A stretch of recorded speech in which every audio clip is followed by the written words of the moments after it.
ഐഫോണിൻ്റെ audio I C change ചെയ്യുന്ന സമയത്ത് നെറ്റ്വർക്കിന് പ്രശ്നം വരുന്നതാണ്. ഇത് നിരന്തരം നിങ്ങളൊരു ടെക്നീഷ്യൻ ആണെങ്കിൽ നിങ്ങൾ ഈ ഇഷ്യൂ ഫേസ് ചെയ്യുന്നുണ്ടാവും. കാരണം ഞങ്ങളുടെ ഒരുപാട് കാലം ഇങ്ങനെ ഒരു വീഡിയോ ചെയ്തിട്ട് ഞങ്ങളുടെ ഒരുപാട് ഗ്രൂപ്പുകളിലായിക്കോട്ടെ, പേഴ്സണലി വരുന്ന മെസ്സേജുകളായിക്കോട്ടെ, ഇൻസ്റ്റാഗ്രാമിലും വാട്സപ്പിലും വരുന്ന തുടക്കക്കാരൻ ചോദിക്കുന്ന ഏറ്റവും കൂടുതൽ ചോദ്യമാണ്, സാറേ എനിക്ക് ഐ സി റീബോൾ ചെയ്യാൻ അറിയാം, ഞാൻ സ്വന്തമായിട്ട് എടുത്ത സ്കില്ലാണ്, പ്രോപ്പറായി റീബോൾ ചെയ്യുന്നുണ്ട്, ഓഡിയോ ഐ സി എന്ന കംപ്ലയിൻറ്റും എനിക്ക് ഫൈൻഡ് ചെയ്യാൻ പറ്റുന്നുണ്ട്, പക്ഷേ ഞാൻ ഓഡിയോ ഐ സി റിപ്പയർ ചെയ്യുന്ന സമയത്ത് നെറ്റ്വർക്കിന് പ്രശ്നം വരുന്ന. അപ്പോൾ തുടക്കക്കാരന് ഇപ്പോൾ എല്ലാവർക്കും ഒന്നും പെയ്ഡ് ആയിട്ടുള്ള കോഴ്സുകൾ ചെയ്യാൻ വേണ്ടി പറ്റില്ല. അപ്പോൾ തുടക്കക്കാരൻ എപ്പോഴും സ്റ്റക്ക് ആവുന്നു. കാരണം ഇത്തരം ട്രയൽ ചെയ്യുമ്പോൾ ഇത് സക്സസ് കാണാതായിരിക്കുമ്പോൾ അവൻ അടുത്ത ട്രൈ ചെയ്യാതിരിക്കുന്ന. അതായത് നിങ്ങളിപ്പോൾ ഒരു തുടക്കക്കാരൻ ചിപ്പ് ലെവലിലേക്ക് കടക്കുന്ന ഒരാളാണെങ്കിൽ ഇവർ സ്റ്റാർട്ട് ചെയ്യുന്ന സമയത്ത് ഒരു ഷോർട്ട് ഫൈൻഡ് ചെയ്യാൻ ശ്രമിക്കുമ്പോൾ അത് നടക്കാൻ പറ്റാത്തൊരവസ്ഥ, അല്ലെങ്കിൽ ഒരു ഐ സി റീബോൾ ചെയ്യുന്ന സമയത്ത് അത് സക്സസ് ആകാത്തൊരവസ്ഥയിൽ ഇവർ അടുത്ത ട്രൈ ചെയ്യില്ല. കാരണം ഒരു ഫെയിലിയർ ഫേസ് ചെയ്ത് അയ്യോ ഇത് നടക്കില്ല, ഇതിന് പെയ്ഡ് കോഴ്സ് ചെയ്താലേ ഇത് പോസിബിൾ ആവുമെന്നുള്ളൊരു ചിന്തയിൽ വന്നിട്ട് പല നല്ല നല്ല ടെക്നീഷ്യന്മാരും ആ ഒരു ഫെയിലിയർ ഫേസ് ചെയ്യാൻ പറ്റാത്തതുകൊണ്ട് ക്വിറ്റ് ചെയ്യുന്ന ഒരവസ്ഥ, അല്ലെങ്കിൽ വീണ്ടും നോർമൽ ടെക്നീഷ്യനിലേക്ക് മാറാനുള്ള ഒരു സാഹചര്യം ഉണ്ട്. അപ്പോൾ ഞാനെപ്പം പറഞ്ഞല്ലോ, ഈ വീഡിയോയിൽ കൂടി മാക്സിമം എന്ത് സപ്പോർട്ട് കൊടുക്കുക, ഇതാണ് ഫോൺടെക് ചിന്തിക്കുന്നത്. ഇത് തീർച്ചയായിട്ടും സൗജന്യമായിട്ട് നമ്മളെ ഒട്ടനേകം ടെക്നീഷ്യന്മാർ, കാരണം പല രാജ്യത്ത് നിന്ന് പല സ്ഥലത്ത് നിന്നും ഈ വീഡിയോ കാണുന്നവരുണ്ട്. അവർക്ക് ഒന്നും ചിലപ്പോൾ ഫോൺടെക്കിൽ വന്ന ഒരു കോഴ്സ് അറ്റൻഡ് ചെയ്യണമെന്നില്ല. അപ്പോൾ അത്രക്കാർക്കാണ് ഈ ഒരു ചോദ്യത്തിലുള്ള മറുപടി. ഇത്തരം ചോദ്യങ്ങൾ ഇനിയും വന്നാൽ ഇതിന് റിലേറ്റഡ് ആയിട്ട് വീഡിയോസ് കണ്ടിന്യൂസ് ആയിട്ട് വന്നുകൊണ്ടിരിക്കും. അപ്പോൾ ചോദ്യം ഇതാണ്, ഈ ഓഡിയോ ഐ സി റിപ്പയർ ചെയ്യുമ്പോൾ എങ്ങനെയാണ് നെറ്റ്വർക്ക് പോകുന്നത്, ഓഡിയോയും നെറ്റ്വർക്കും തമ്മിൽ എന്താണ് ബന്ധം, ഇത് എങ്ങനെയാണ് കണക്ട് ആയിട്ടിരിക്കുന്നത്, ഇത് എങ്ങനെ സോൾവ് ചെയ്യാം, ഇതെങ്ങനെ. കാരണം ഇപ്പോൾ എന്താണ് ഓഡിയോ ഐ സി, ഇപ്പോൾ സാധാരണ ഒരു നോർമൽ വർക്ക് ചെയ്യുന്ന ഓഡിയോ ഐ സിനെ കുറിച്ചൊരു ഐഡിയ കിട്ടി, കംപ്ലയിൻറ്റ് പ്രോപ്പറായിട്ട് ഫൈൻഡ് ചെയ്ത് ഐ സി പ്രോപ്പറായിട്ട് റീബോൾ ചെയ്ത് ചിലപ്പോൾ ഐ സി ചേഞ്ച് ചെയ്തിട്ട് പ്രശ്നം സോൾവ് ചെയ്യാൻ നോക്കുമ്പോഴായിരിക്കും നെറ്റ്വർക്ക് പോകുന്നുണ്ടാവും. അപ്പോൾ ഇതെന്തൊക്കെ, ഇത് റെഡിയാക്കാൻ വേറെ മേജർ സർവീസ് സെൻ്ററിൽ കൊടുത്തിട്ടുണ്ടാവും, റെഡിയാക്കി കിട്ടിയിട്ടുണ്ടാവും. അപ്പം നമ്മൾ അറിയാത്ത ഒരുപാട് കാര്യങ്ങളുണ്ട്. അപ്പം നിങ്ങൾ ചിന്തിക്കേണ്ട, തീർച്ചയായും നിങ്ങൾക്ക് സോൾവ് ചെയ്യാൻ പറ്റുന്ന പലതരത്തിലുള്ള കാര്യങ്ങളുണ്ടാവും. നമുക്ക് പ്രോപ്പറായി നമ്മളെ ഫാക്കൽറ്റി സാദിഖ് സാറോട് ചോദിച്ച ഡീറ്റെയിൽ ആയിട്ടുള്ള എക്സ്പ്ലനേഷൻ മേടിക്കുക. ഫോൺടെക്കിനെ സപ്പോർട്ട് ചെയ്യുന്ന എല്ലാവർക്കും നന്ദി. അപ്പോൾ നിങ്ങൾ ഈ വീഡിയോ കണ്ട് നിങ്ങൾക്ക് ഇഷ്ടപ്പെട്ടെങ്കിൽ തീർച്ചയായും ഫോളോ ചെയ്യാൻ മറക്കണ്ട. അപ്പോൾ നേരെ സാദിഖ് സാറോട് ചോദിക്കാം. സാദിഖ് സാർ തിരക്കിലാണോന്നല്ല? സാറേ തിരക്കിലാണോ? കുഴപ്പമില്ല. സാർ എന്താ ചെയ്യുന്നത്? ഇതൊന്നും നമ്മൾ ഷൂട്ട് ചെയ്തോട്ടെ. സാറേ ഈ മൈക്കൊന്ന് നോക്കുന്നുണ്ടേ. ഓക്കെ, പ്രോപ്പറായിട്ട് നമുക്ക് സൗണ്ട് കിട്ടിയാലാണ് കാര്യങ്ങൾ. സാർ എന്താ ചെയ്യുന്നത്? I just 14 Pro Maxന്റെ CPU. മോനെ അർബൻ ബൈ, ഇതൊന്ന് നമ്മൾ അർമാനാണ് വീഡിയോ എടുക്കുന്നത്. സ്ക്രീനിലും കാണാം. സാറേ CPU ആണല്ലോ? അതെ. ഇതേതാ model? 14 Pro Max, 14 Pro A16. അല്ല, നമുക്ക് ലൈവായിട്ട് ഒരു ടൈം വന്നുകൊണ്ട് തന്നെ നമുക്ക് CPU കണ്ടില്ലേ, വളരെ സ്മൂത്തായിട്ട് CPU എടുക്കുകയാണ് ചെയ്യുന്നത്.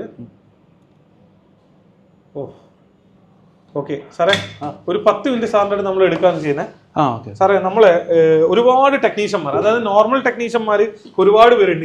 ഇവരൊക്കെ തുടക്കക്കാരാണ്. അപ്പോൾ ഓൾറെഡി ഞാൻ വീഡിയോയിൽ എക്സ്പ്ലനേഷൻ കൊടുത്തു. കാരണം ഇവര് കഷ്ടപ്പെട്ട ഒരു വീഡിയോ ഉണ്ട്, യൂട്യൂബ് ഉണ്ട്, അല്ലെങ്കിൽ ഏതെങ്കിലും സീനിയർ ടെക്നീഷ്യന്മാർ പറഞ്ഞു കൊടുത്ത് ഇവര് ഐ സി ഒക്കെ റീബോൾ ചെയ്യേണ്ട ഒരു ഐഡിയ ഇവർക്ക് കിട്ടിയിട്ടുണ്ട്. പക്ഷെ ഇവരെന്താന്ന് പറഞ്ഞാൽ ഇപ്പൊ പ്രത്യേകിച്ച് ഈ ഐഫോണിന്റെ ഓഡിയോ ഐ സി ചേഞ്ച് ചെയ്യുന്ന സമയത്ത് നെറ്റ്വർക്ക് പോകുന്ന പ്രശ്നം പറഞ്ഞിട്ട് ഇപ്പൊ നോക്കുവാണെങ്കിൽ പല ഷോപ്പുകളും നമുക്ക് സെറ്റ് കൊണ്ടുതരുന്നത്. അപ്പൊ സാറേ ഇത് ഇവർക്ക് എങ്ങനെ സ്കിപ്പ് ചെയ്യാൻ വേണ്ടി പറ്റും? ഇതിനൊരു പ്രോപ്പർ സൊല്യൂഷൻ കൊടുക്കണം. എന്താണ് ഓഡിയോ ഐ സി നെറ്റ്വർക്കും തമ്മിലുള്ള ബന്ധം, എന്തുകൊണ്ടാണ് ഈ ഓഡിയോ ചെയ്യുമ്പോൾ നെറ്റ്വർക്ക് കംപ്ലൈന്റ് ആണ്, ഇതിന്റെ പ്രോപ്പർ ആയിട്ടുള്ള റെസ്പോൺസ് ആണ്.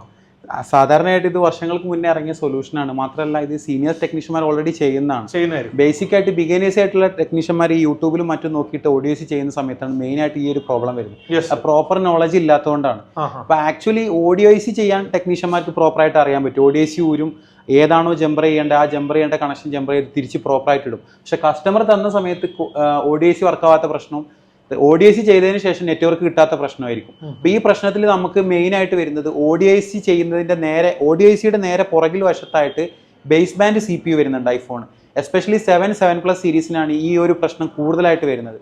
അപ്പോൾ ഓഡിയോസി ചെയ്യുന്ന സമയത്ത് ഹീറ്റ് ഓവറായി കഴിയുമ്പോൾ തൊട്ട ബാക്കിലുള്ള ബേസ് ബാൻഡ് CPU ഡ്രൈ ആയിട്ട് മോഡം ഫേംവെയർ ഹൈഡ് ആയി പോകും. അപ്പൊ നമുക്കത് സെറ്റിംഗ്സിൽ ഈസി ആയിട്ട് മനസ്സിലാക്കാം.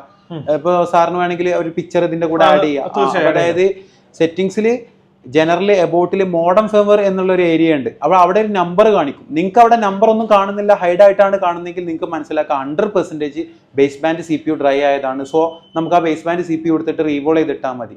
ഇനി അതല്ല, base band CPU modem firmware ഉണ്ട് എന്നിട്ടും നെറ്റ്വർക്ക് കിട്ടാത്ത പ്രശ്നമാണെന്നുണ്ടെങ്കിൽ ബേസ് ബാൻഡ് പവർ ആയിരിക്കാം, നെറ്റ്വർക്ക് സെക്ഷൻ ആയിരിക്കാം. 1 by 1 ആയിട്ട് ചെക്ക് ചെയ്യുക. പക്ഷെ ഓഡിയോ IC ചെയ്തതിന് ശേഷം നെറ്റ്വർക്ക് പോകുന്നുണ്ടെങ്കിൽ 100% അത് ബേസ് ബാൻഡ് സെക്ഷനെ കൊണ്ട് മാത്രമാണ്. കാരണം ആദ്യം നെറ്റ്വർക്ക് സെക്ഷൻ ഉണ്ടാവുകയും ODIC ചെയ്തതിന് ശേഷം നെറ്റ്വർക്ക് പോവുകയും ചെയ്താൽ 100% മനസ്സിലാക്കുക അത് ബേസ് ബാൻഡ് CPU ആണ്. കാരണം ODICയുടെ നേരെ പുറകുവശത്താണ് ബേസ് ബാൻഡ് CPU.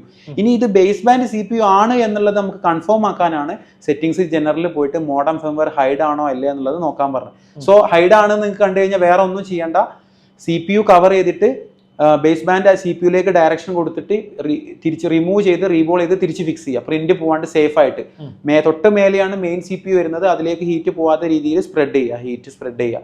സോ അപ്പോൾ ഹീറ്റ് ശ്രദ്ധിക്കുക. അതായത് ഒന്നെങ്കിൽ നിങ്ങൾ 400 ഹീറ്റും 20 എയർ വിട്ടിട്ട് പെട്ടെന്ന് തന്നെ ODIC റിമൂവ് ചെയ്യുക. അതായത് ബേസ് ബാൻഡ് CPU ഡ്രൈ ആവാനുള്ള ഒരു അവസരം കൊടുക്കരുത്. അല്ലെങ്കിൽ ഒരു 340-350 ഹീറ്റ് ഇട്ടിട്ട് ഒരു 40 എയറും വെച്ചിട്ട് സ്ലോലി റിമൂവ് ചെയ്യുക. ബേസ് ബാൻഡ് CPU-നെ എഫക്ട് ചെയ്യാത്ത രീതിയിൽ പാക്ക് ചെയ്തിട്ട് വേണം ചെയ്യാൻ.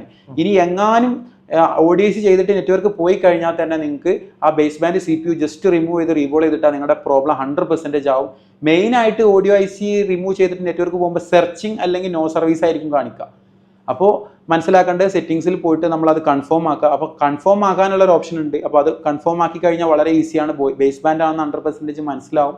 ബേസ് ബാൻഡ് CPU റീബോൾ ചെയ്ത് കഴിഞ്ഞാൽ നിങ്ങളുടെ പ്രോബ്ലം തീരുകയും ചെയ്യും. അപ്പൊ ഈ ഒരു സംഭവം പല ടെക്നീഷ്യന്മാർക്കും അറിയില്ല. അവരെന്താ വെച്ച് കഴിഞ്ഞാൽ ഈ ODIC ചെയ്ത് തിരിച്ചു വെച്ചതിന്റെ ആകെ പതറി പോവാണ്. കാരണം നെറ്റ്വർക്ക് സെക്ഷനിൽ IC പോയി റീബോൾ ചെയ്യുന്നത്, PA സെക്ഷൻ പോയി റീബോൾ ചെയ്യുന്നത്. ഇതൊരു ബേസിക് കംപ്ലൈന്റ് ആണ്. പക്ഷേ എങ്കിൽ കൂടി പലർക്കും ഇത് അറിയില്ല. അല്ല ഇതിലെന്താ സംഭവം ഇവര് ഫസ്റ്റ് ആയിട്ട് യൂട്യൂബിലെല്ലാം നോക്കി ചെയ്യുന്ന ഇത് ഫെയിൽ ആകുമ്പോൾ അയ്യോ ഇത് നമുക്ക് നടക്കൂല വലിയ പൈസ കൊടുത്ത് സൊല്യൂഷൻ ഉണ്ട് എന്നുള്ളത് അവർ മനസ്സിലാക്കി. അതാണ്. അപ്പോ എനിക്ക് പറയാനുള്ളത്, നിങ്ങൾ കണ്ടില്ലേ ഇത്തരം സിമ്പിൾ സൊല്യൂഷൻസ് വെച്ച് നിങ്ങൾക്ക് നിങ്ങളുടെ ഇഷ്യൂസ് സോൾവ് ചെയ്യാൻ വേണ്ടി പറ്റും. ഫോൺടെക്കിന് പറ്റുന്ന രീതിയിൽ മാക്സിമം സപ്പോർട്ട് ചെയ്യും. നിങ്ങൾ അത് കോഴ്സ് ചെയ്യണമെന്നോ അതൊന്നുമില്ല. നിങ്ങൾ വീഡിയോ കണ്ടിട്ട് തന്നെ നിങ്ങൾക്ക് പലതും നിങ്ങൾക്ക് ഏൺ ചെയ്യാൻ വേണ്ടി പറ്റും. നല്ല രീതിയിൽ പ്രോഫിറ്റ് ഉണ്ടാക്കാൻ വേണ്ടി പറ്റും. നിങ്ങൾക്ക് ഞാൻ ഒരു കാര്യം കൂടി എപ്പോഴും പറഞ്ഞത്, നോർമൽ വർക്കിൽ മാത്രം നിങ്ങൾ ഒതുങ്ങാൻ ആഗ്രഹിക്കരുത്. നിങ്ങളുടെ സ്കിൽ അപ്ഡേറ്റ് ചെയ്യാൻ നിങ്ങളുടെ എഫേർട്ട് മാക്സിമം എടുക്കുക. നിങ്ങൾക്ക് കിട്ടുന്ന ഫ്രീ ടൈം എല്ലാം നിങ്ങളുടെ അറിവ് നേടാനുള്ള സമയമാക്കി നിങ്ങൾ മാറ്റാം. എല്ലാവർക്കും ഓൾ ദി ബെസ്റ്റ്. ഇതേപോലെ ഈ വീഡിയോ നിങ്ങൾക്ക് ഇഷ്ടപ്പെട്ടെങ്കിൽ ഇതുപോലെ തന്നെ നിങ്ങൾക്കിടയിൽ നിങ്ങൾ ബുദ്ധിമുട്ടുന്ന മറ്റ് സൊല്യൂഷനുകളായിട്ട് അടുത്ത വീഡിയോ വരുന്നതായിരിക്കും. ബൈ.